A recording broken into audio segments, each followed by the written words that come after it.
Rashtrawadi Congress party शहर उपाध्यक्षांचा राजीनामा. नाशिक महानगरपालिकेचे रणधुमाळे सुरू असताना सर्वच पक्षांमध्ये कार्यकर्ते आणि पदाधिकारी यांच्यामध्ये अस्वस्थपणे दिसून आला.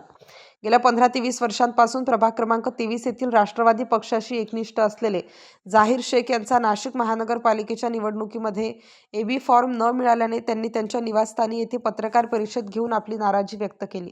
याआधी देखील पक्षातील वरिष्ठांच्या मर्जीने कामे करून राष्ट्रवादी अजितदादा पवार गट बळकट केला आणि मनपाच्या निवडणुकीत त्यांना पक्षाच्या वतीने एबी फॉर्म न मिळाल्यामुळे त्यांनी राजीनामा देण्याची तयारी दर्शवून आपली नाराजी व्यक्त केली. याप्रसंगी शेख अफजल जहीर, शेख एजाज मोहम्मद, आवेश खान पठाण, अशरफ तडवी, मोबिन शेख, सुनील सूर्यवंशी यांच्यासह राष्ट्रवादी पक्षाचे पदाधिकारी आणि कार्यकर्ते मोठ्या संख्येने उपस्थित होते.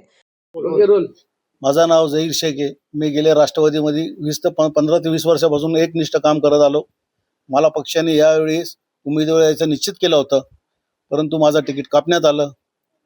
त्या हिशोबाने मी कोणावर पक्षावर आरोप करत नाही व मी कोणाशी नाराज पण नाही. पुढे येणाऱ्या काळात मी माझ्या लोकांची चर्चा करून लोकांच्या हितासाठी काय करता येईल व कोणत्या पक्षामध्ये प्रवेश करायचा हे सगळं चर्चा करून मी पुढचा माझा आयुष्य व माझा कार्यक्रम योजना मी जाहीर करेन. मी आता आमच्या लोकांची चर्चा करणारच ना. आपण अपक्षाचा फॉर्म भरलेले आहे त्या हिशोबाने आपण पुढे कोणती वाटचाल करायची हे आमच्या लोकांची चर्चा करून मी निर्णय घेणारच. निवडणूक लढणार का तुम्ही? हा, आता आमच्या लोकांची चर्चा करून मी निवडणूक लढणार. कोणी तुम्ही आश्वासन दिलं होतं तुम्हाला?